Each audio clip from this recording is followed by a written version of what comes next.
గత జన్మలలో పాప పుణ్యములను అనుభవించడానికి ఈ శరీరంతో వస్తాడు, పునర్జన్మయందు అది గొప్పతనం అని మీరు అంటున్నారు కదా. ఆ పునర్జన్మ యొక్క పాప పుణ్యములను తెచ్చుకుంటున్నాడనడానికి ఏమైనా నిరూపణ ఉందా అని అడిగింది ఆవిడ పరమాచార్య స్వామి. ఆయన ఏం అనలేదు. పరమాచార్య స్వామిని ఏదైనా ప్రశ్న వేస్తే వెంటనే జవాబు చెప్పేవారు కాదు. ఒక్క క్షణం ఆగి కళ్ళు మూసుకుని తర్వాత చెప్పేవారు. మహాత్ముల మాటలు అలాగే ఉంటాయి ఎప్పుడు. ఆయన అన్నారు, ఒక పని చేయమ్మా, నీవు చెప్పడం తర్వాత చెప్తానులే. ఇక్కడ 3వ వీధిలో ఒక ప్రసూతి హాస్పిటల్ ఉంది.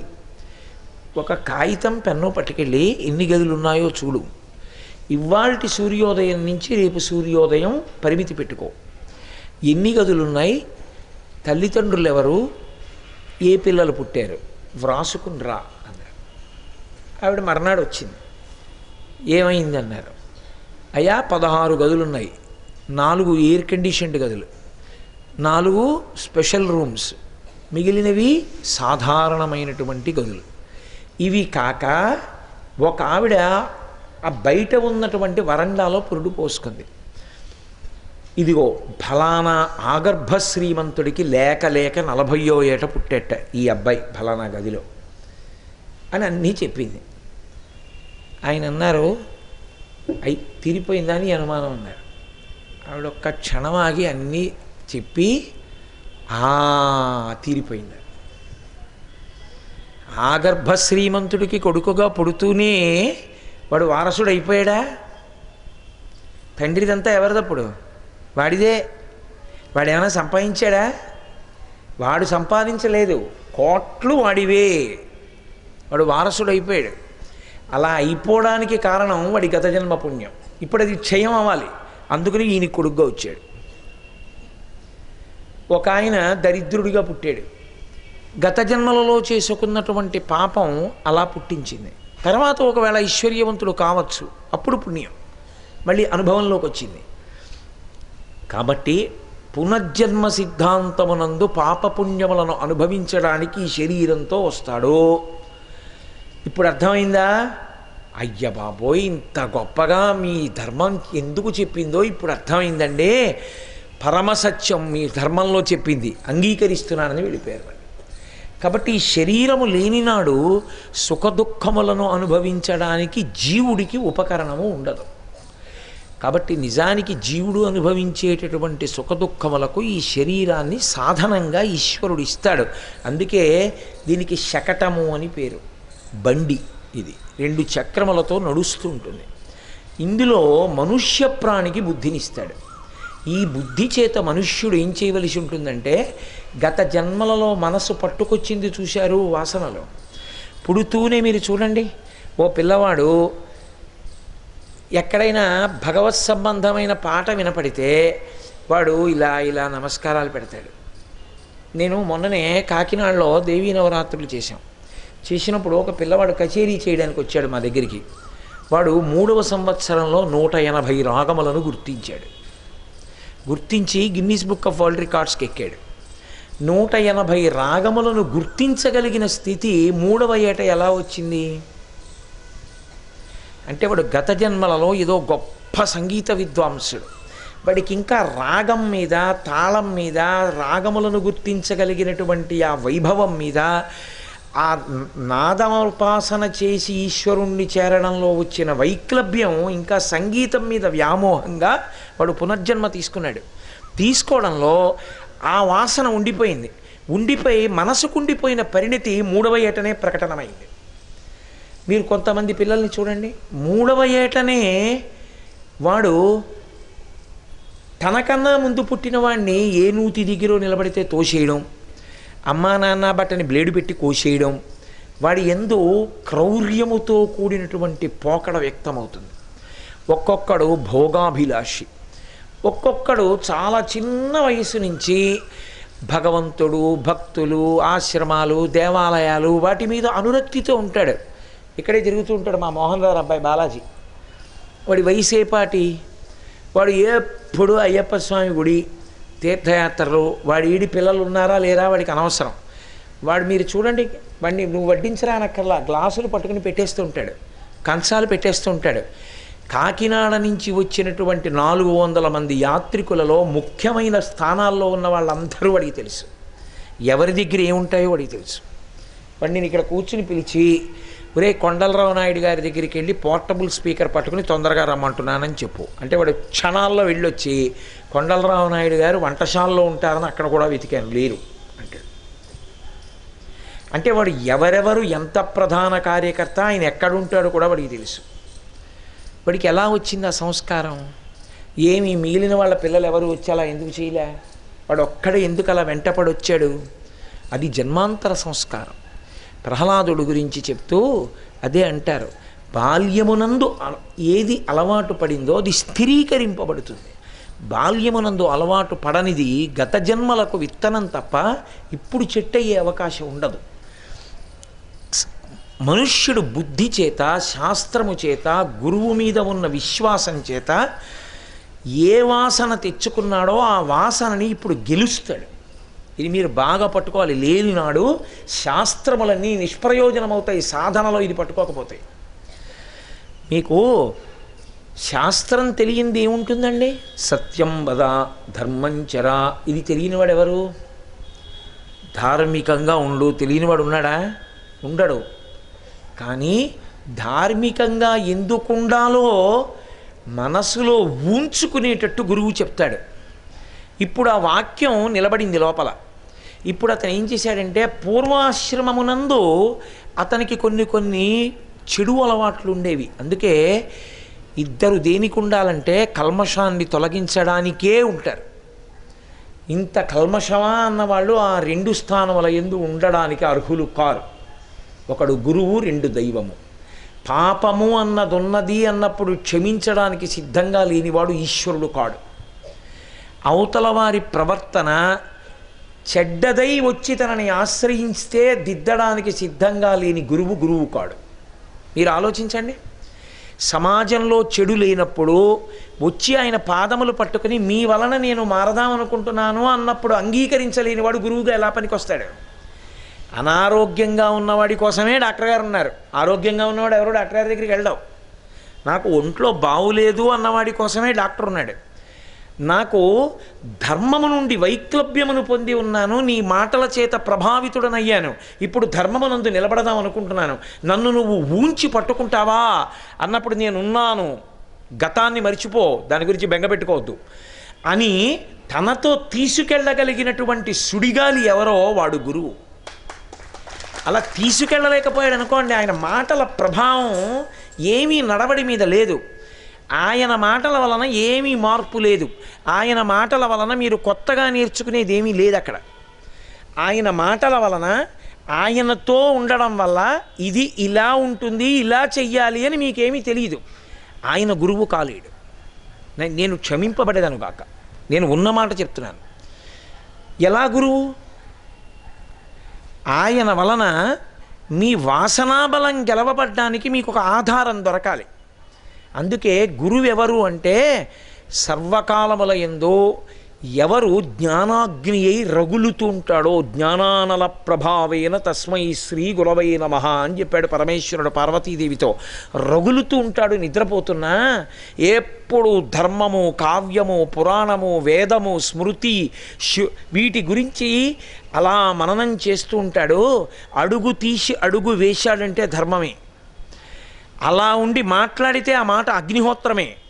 అవతల వారిలో ఉన్నటువంటి అజ్ఞానాన్ని పటాపంచలు చేసి మనం ఈయన మాటలని అనువర్తించి ఉత్తమ పదం వైపుకి తిరగాలనేటటువంటి ఆకాంక్ష కల్పించి కోట్ల జన్మలుగా మనసు పట్టుకున్నటువంటి వాసన బలాన్ని క్షయం చెయ్యగలిగిన వాడెవరో వాడు గురువు. అది శాస్త్రం. అందుకే శంసనాత్ శాసనాత్ ఇది శాస్త్రం. తెగేసి ఉన్నట్టు చెప్తుంది శాస్త్రం. కొంచెం మాధుర్యాన్ని జోడించిన చెప్పవలసిన మాట చెప్పవలసినప్పుడు చెప్పవలసిన రీతిలో చెప్పగలిగిన వాడే గురువు తప్ప మొహమాట పడిపోయి చెప్పకుండా ఉండిపోయిన వాడు గురువు కాలేడు. ఎందుచేత అంటే గురువుకుండవలసిన మొదటి లక్షణం అసలు ఆయన ఎప్పుడూ కూడా ప్రతిఫలాపేక్ష లేదు. నాకు ఇది పోతుందేమో అన్న బెంగ ఆయనకేం లేదు, నాకేది లేదు అన్న పూర్ణుడు.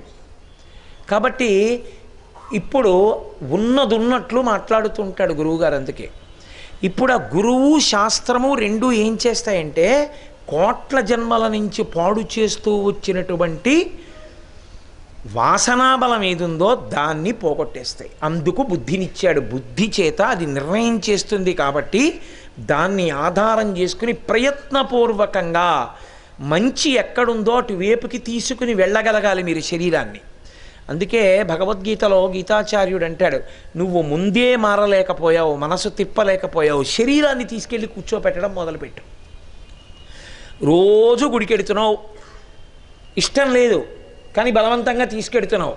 20 రోజులు పోయాక 21వ రోజున సాయంకాలం 6 అయ్యేటప్పటికి గుడికోటి వెళ్ళాలి కదూ అని అదే గుర్తు చేస్తుంది. మెల్లగా అనురక్తమవుతుంది. ఓ దేవాలయం దేవాలయమేనాయా అని ఒక కొత్త విషయాలు తెలుస్తాయి.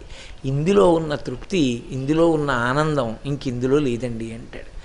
అలా మారిన మహాపురుషులు ఎవరున్నారో వాళ్ళు మహాపురుషులు. జన్మతః మహాపురుషుల కన్నా మారి మహాపురుషులైన వాళ్ళే చాలామంది ఉంటారు. అందుకే ఎక్కడ మార్పు వచ్చిందో అక్కడ గురువు ఉంటాడు. అందుకే గురువు లేని విద్య గుడ్డి విద్య. అక్కడుంది గురుస్థానానికి వైభవం సనాతన ధర్మంలో. గురువులకు గురువు పరమశివుడు. ఆయన ఈ లోకములన్నీ ప్రళయమునందు మారిపోతున్నా విశ్వనాథ స్వరూపమై మహానుభావుడు ఆయన అలాగే ఉండిపోయాడు. అటువంటి శివలింగం ఉన్నదే అది ప్రధానమైనది కాశీపట్టణంలో. నువ్వు ఏది చేశావన్నది కాదు, అదొక్కటి చూడగలిగితే చాలు. కానీ ఒకటి గుర్తుపెట్టుకో, చూడడానికి ముందు ఉండవలసినటువంటి శౌచసిద్ధి స్నానము చేత. ఇప్పుడు ఈ స్నానము అనేక రకాలుగా ఉంటుంది. గౌణము, ఇంటి దగ్గరే ఉండి ఎక్కడ మీకు రూమ్ ఇచ్చారో అక్కడే ఉండి చెంబుతో నీళ్లు తీసిపోసుకోవచ్చు. కానీ అది హీనాతిహీనమైన స్నానము. రోజు అంతే మనం చేసేది. అసలు అది నిజానికి శాస్త్రంలో అత్యంత హీనం. నీరు తీసి తల మీద పోసుకోకూడదు, తల నీటి యందు మునగాలి. తల నీటి యందు మునిగినదేదో అది మజ్జనము, అది స్నానము. ఇప్పుడు ఇంటి దగ్గర బకెట్లో మీరు మునుగుతారా? బకెట్లో చెంబుతో మీరు పోసుకుంటారా? బకెట్లో మునగలేరు. చెరువులో కానీ నదిలో కానీ తీర్థమునందు కానీ మునక వెయ్యాలి. సముద్ర స్నానము అన్ని వేళలా పనికిరాదు. కాబట్టి చాలా గొప్పది నదీ స్నానం, అంతకన్నా గొప్పది తీర్థస్నానం. తీర్థస్నానము చేసి మీరు కానీ వెళ్ళగలిగారనుకోండి పరమేశ్వర దర్శనానికి, అప్పుడు ఏమవుతుందంటే మీ శరీరమునకు ఒక కొత్త పుణ్యబలం ఒకటి వచ్చి జోడవుతుంది. ఈ బలం ఏం చేస్తుందంటే కొన్ని కోట్ల జన్మలుగా వస్తున్నటువంటి వాసనని తొలగతోసుకోవడానికి ఈ తేజస్సు సాధనంగా పనికొస్తుంది. అది రోమకూపములలోంచి లోపలికెడుతుంది. అందుకే శరత్కాలమునందు నదీ స్నానం గొప్పది అని ఎందుకంటారంటే శరత్కాలంలో ఉండే చంద్రుడు పరిణితి చంద్రుడు. ఆ చంద్రకాంతులలోంచి అమృతము స్రావమవుతుంది, అందులోకి నదీ జలములలోకి వెడుతుంది. ఇప్పుడు తెల్లవారకట్ట మీరు నదీ జలాలకి అభిముఖంగా పురుషుడు, వాలుకి స్త్రీ స్నానం చేస్తే ఆ స్నానము యొక్క తేజస్సు మీ రోమకూపముల గుండా లోపలికి వెడుతుంది. ఆ తేజస్సు ఇప్పుడు ఆ తేజస్సు లోపలికి వెడితే ఏమవుతుందంటే బుద్ధికి బలం వస్తుంది. ఎటువంటి బలం వస్తుందంటే గత జన్మలలోని వాసనలను తీసివేయగలిగిన బలం అది పొందుతుంది. అందుకే నేను మీతో నిన్న మనవి చేశా, వేదంలో ఒక మాట చెప్తారు, తీర్థే స్నాతి తీర్థం సమానానాం భవతి. తీర్థమునందెవడు స్నానం చేశాడో వాడు తీర్థం అవుతాడు. మణికర్ణిక యందు మీరు స్నానం చేశారనుకోండి మీరు మణికర్ణిక అవుతారు. ఇప్పుడు మళ్ళీ తీర్థమునకే ఆ శక్తి ఎందుకుంది? నిన్న మీతో నేను మనవి చేశా, అంగీరసులు ఇక్కడ యజ్ఞం చేసి వాళ్ళ దీక్షని తపస్సుని వాళ్ళు తీర్థముల యందు ప్రవేశపెట్టి స్వర్గలోకానికి వెళ్ళిపోయారు. అది ఇప్పటికీ అలా ఉండిపోయింది. ఉండిపోవడంలో తీర్థస్నానం చేస్తే శక్తి మీలో అవుతుంది, యోగబలంగా మారుతుంది. అందుకు కదూ శంకరులు మణికర్ణికా స్తోత్రం చేస్తూ యోగాభ్యాస బలేన చంద్రశిఖర తత్పుణ్య పారంగత అన్నారు. ఆ బలం చేత ఆ పుణ్యము చేత ఇప్పుడు ఈశ్వరుడికి దగ్గరవుతాడు. ఈ దగ్గరవడం ఎలా అవుతాడంటే పరమేశ్వరుడు ఏది చెయ్యొద్దు చెయ్యొద్దు చెయ్యొద్దన్నాడో అది చెయ్యకుండా ఉండలేనని ఇన్నాళ్ళు అన్నాడు. ఇప్పుడు చెయ్యకుండా ఉండగలను అంటాడు. ఈ ఉండగలను అనగలిగినటువంటి శక్తి తీర్థస్నానం చేత వస్తుంది. ఇది బుద్ధి మీద ప్రభావం చూపిస్తుంది. అందుకే మీరు ఎప్పుడైనా ఏదైనా కర్మ చేశారనుకోండి, ఈ విషయం మీరు చాలా జాగ్రత్తగా గమనించవలసి ఉంటుంది. మీరు ఏదైనా కర్మ చేస్తే మీరు చిట్ట చివర దేవతలను అడిగేది ఏమిటో తెలుసా? మీరు ఏ రూపంగా పరబ్రహ్మాన్ని ఉపాసన చెయ్యండి, చిట్ట చివరికి దాని ప్రయోజనం మీరు అడిగేది ఒక్కటే.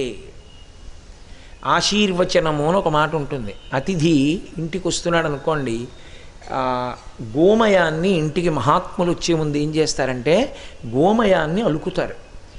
అలికి చక్కగా దీపములు పెడతారు.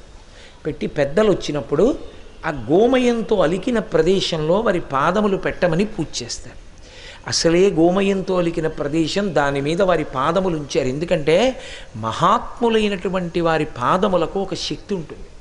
వారు నిరంతరము భగవద్ధ్యానము, భగవంతుడి గురించి ఆలోచించడంలో బ్రహ్మాండమునందున్నటువంటి సమస్త తీర్థముల యొక్క సారమును ఆయన పాదముల యందు ఈశ్వరుడు ప్రవేశపెడతాడు. నేను చెప్పట్లేదు, అజామిలోపాఖ్యానంలో పోతన గారు చెప్పారు, వ్యాసుడు చెప్పాడు. అందుకే మహాత్ములైన వారి పాదములకు నమస్కరించని వారి వారి వారి వారి వారి తొలుత కట్టి తెండు దూతలారా. మహాత్ముల పాదములకు తల తగిలించలేక గర్వంతో నిటారుగా నిలబడిన వాణ్ణి వాళ్ళని ముందు కట్టి తీసుకురండి అన్నాడు యమధర్మరాజు గారు. ఎవరు వారికి నమస్కరిస్తారో వారిని తేకండి, వారి జోలికి మీరు వెళ్ళకండి అన్నాడు. ఎందుకంటే సమస్త తీర్థ సారము పాదముల యందు ప్రవేశిస్తుంది. అందుకే ఒక మహాత్ముడు ఎంత గొప్పగా ఏ విషయాన్ని మీకు బోధ చేయనివ్వండి, ఆయన తలకి నమస్కారం లేదు. మీరు చూడండి, త్యాగరాజస్వామి ఎంత గొప్ప సంగీతాన్ని బోధ చేశారో, ఎంత తత్వం చెప్పారో పంచరత్నాలు వాటిల్లో. త్యాగరాజస్వామి తలకి నమస్కారమా, పాదాలకి నమస్కారమా? ఒక మహాత్ముడు మీకు కనపడ్డాడనుకోండి, మీరు ఆయన పాదములకు నమస్కరిస్తారా, ఆయన తలకి నమస్కరిస్తారా? ఆయన పాదములకు నమస్కరిస్తారు. కారణం ఏమంటే ఈశ్వరుడు పాదముల యందు ప్రవేశపెడతాడు. అందుకే వారి పాదజాడల యందు నడిచామంటారు.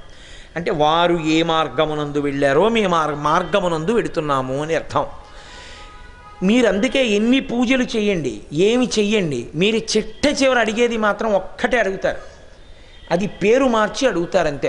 అందుకే అలా అడగడంలో మీరు మీ బుద్ధిని అనుసరించి అడగండి అన్నారనుకోండి, అడిగితే ఇక 24 గంటలు బతికున్నన్నాళ్ళు అడిగేది లౌకికమైన విషయాలే అడుగుతాం.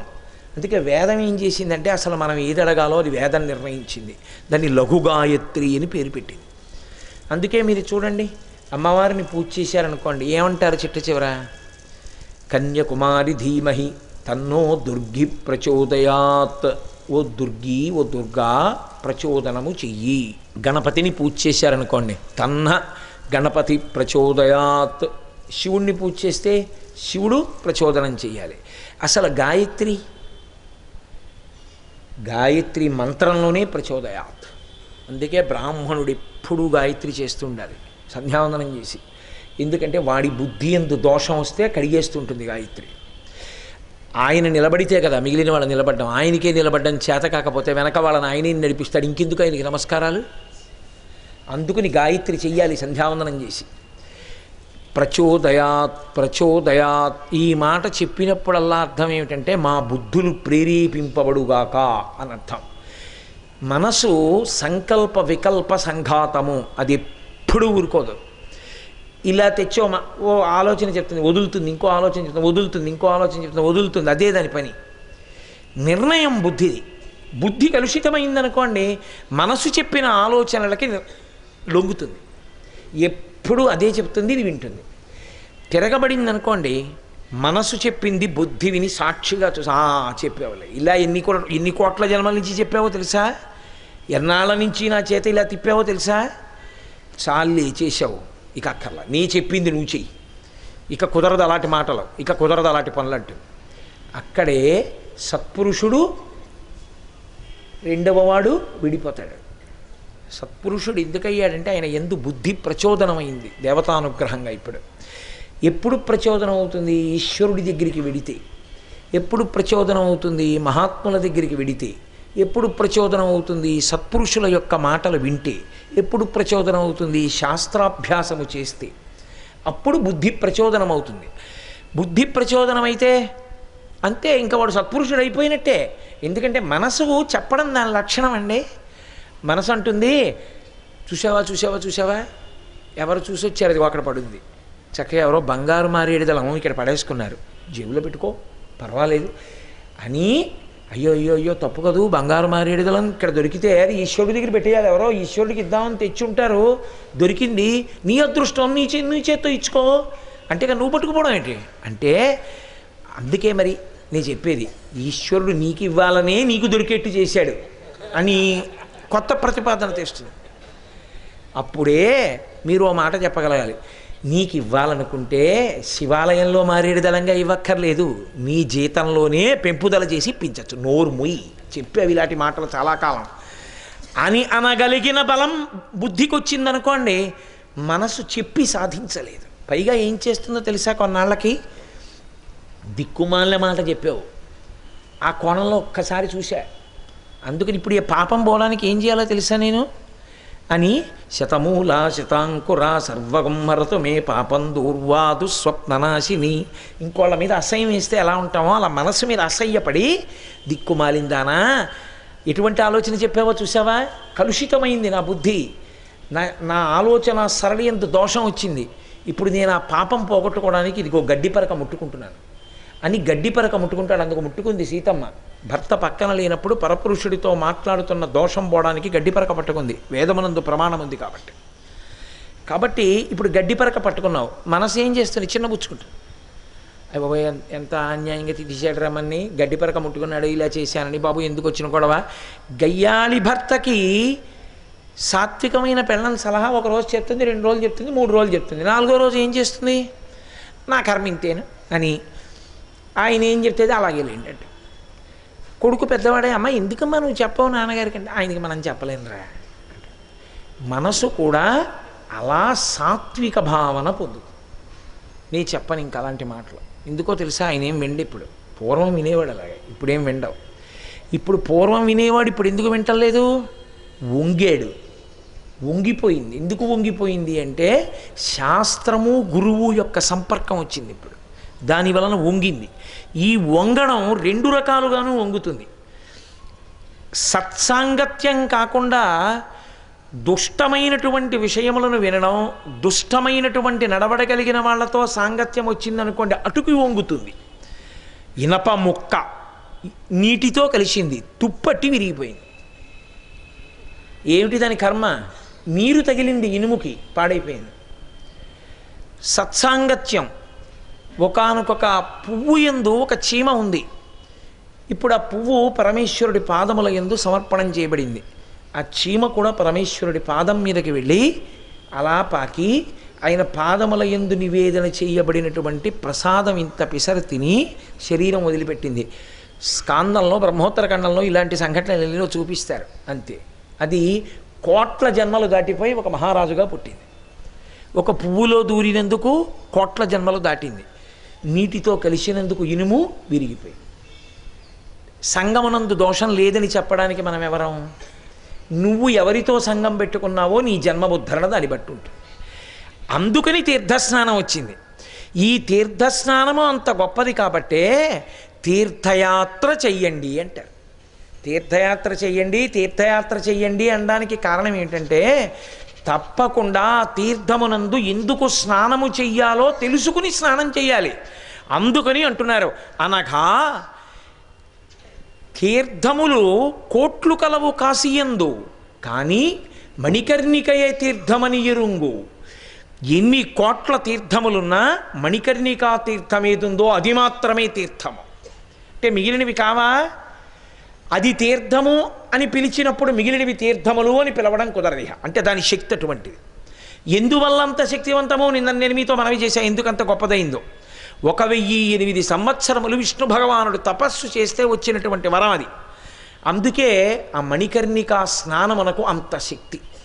అంతేకాని ఏమంటే ఇందులో స్నానం చేస్తే వస్తుందా అండి అన్నాడు అనుకోండి, కొయ్య మీదకి విద్యుత్ శక్తి తీగ వేస్తే మాత్రం ఎందుకు ఎక్కుతుంది విద్యుత్తు? అది నీరనుకోండి ఎక్కుతుంది. మీకు ఫలితము కలగడానికి ఈశ్వరుడు చేసినటువంటి నియమం ఏమిటంటే మీ విశ్వాసము ప్రాతిపదిక. విశ్వాసము దేని వలన ఏర్పడాలి? గురువాక్యము వలన ఏర్పడాలి. గురువుగారు చెప్పారో అలా ఉంటుందా అక్కర్లేదు, గురువుగారు చెప్పారు సత్యం అంతే.